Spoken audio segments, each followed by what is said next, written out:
वैदिक साहित्य, लोक कथाओं और इतिहास के अनुसार विषकन्या उस स्त्री को कहा जाता है जिसे बचपन से ही थोड़ा थोड़ा विष देकर जहरीला बनाया जाता है।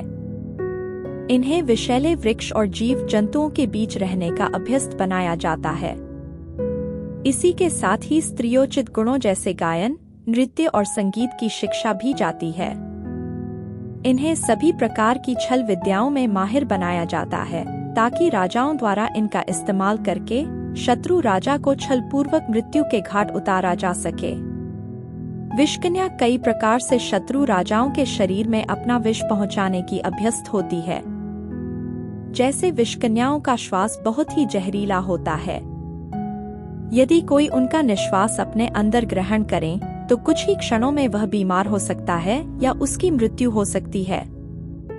विषकन्याएं अपने मुख में विष रखकर भी चुंबन लेने के बहाने शत्रु के शरीर में विष पहुंचा सकती है।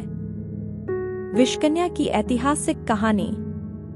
इतिहास के अनुसार कौटिल्य शास्त्र के रचयिता चाणक्य के संदर्भ में कहा जाता है कि उन्होंने कई बार मौर्य साम्राज्य के संस्थापक चंद्रगुप्त मौर्य के प्राणों की रक्षा की, जिनमें से कुछ हमले विषकन्याओं का प्रयोग करके भी किए गए थे। उन्हीं में से एक प्रसंग इस प्रकार है। एक बार की बात है, नंद वंश के तत्कालीन सम्राट धनानंद के मंत्री ने एक षड्यंत्र किया। उसने छलपूर्वक विजय अभियान से लौटकर आए हुए चंद्रगुप्त मौर्य के स्वागत में एक विषकन्या को भेजा। किंतु विषकन्या जैसे ही चंद्रगुप्त के रथ के सामने आई, चाणक्य ने उसे रोक दिया और चंद्रगुप्त के साथी राजा प्रवर्तक से कहा कि इस रूपवती स्त्री को तुम स्वीकार करो। राजा प्रवर्तक ने विषकन्या को स्वीकार कर लिया। राजा प्रवर्तक युद्ध में चंद्रगुप्त मौर्य का सहयोगी था, अतः राज्य के नीति नियमों के अनुसार उसे आधे राज्य का स्वामी बनाया जाना था। किंतु जैसे ही उसने विषकन्या का हाथ पकड़ा, विषकन्या के हाथों में लगा पसीना उसे लग गया, जिससे प्रवर्तक के शरीर में विष फैल गया और वह बीमार पड़ गया। उसने मित्र चंद्रगुप्त मौर्य को मदद के लिए बुला भेजा।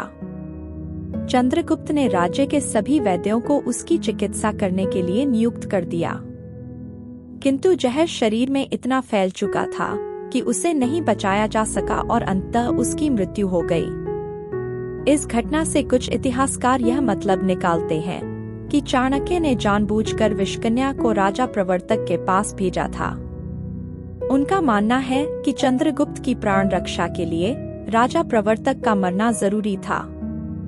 राजनैतिक नियम के अनुसार जब किसी राज्य को दो राजाओं में आधा वाधा बांटा जाता है तो एक न एक दिन उनमें आपस में युद्ध अवश्य होता है, किंतु यह महज एक अनुमान मात्र है।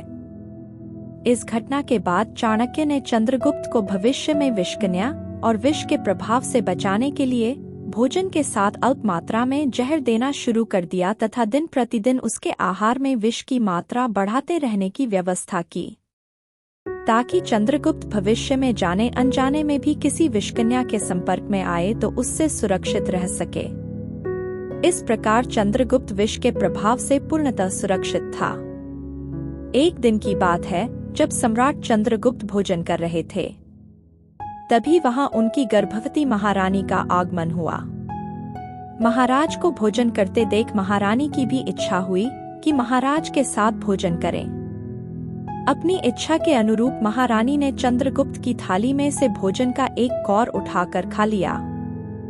भोजन में मिले हुए विष के प्रभाव से महारानी कुछ ही क्षणों में मूर्छित हो गई। राजा चंद्रगुप्त ने राजवैद्यों को बुलाया और महारानी के अचानक मूर्छित होने की बात बताई, किंतु कोई भी महारानी के मूर्छित होने का वास्तविक कारण नहीं जानता था। तभी यह बात चाणक्य को पता चली। उन्हें पता था कि रानी मूर्छित क्यों हुई। उन्होंने तुरंत शल्य चिकित्सकों को बुलाकर रानी के गर्भ में स्थित बालक को निकलवा लिया। बालक तो बच गया, लेकिन महारानी की मृत्यु हो गई। महारानी के विषैला भोजन करने से बालक पर कोई खास असर नहीं हुआ, लेकिन उसके ललाट पर एक नीला निशान बन गया था। माथे पर उभरे नीले निशान के कारण ही चंद्रगुप्त ने उसका नाम बिंदुसार रख दिया। आगे चलकर यही बिंदुसार राज्य विस्तार और जैन धर्म के प्रचार के लिए प्रसिद्ध हुआ।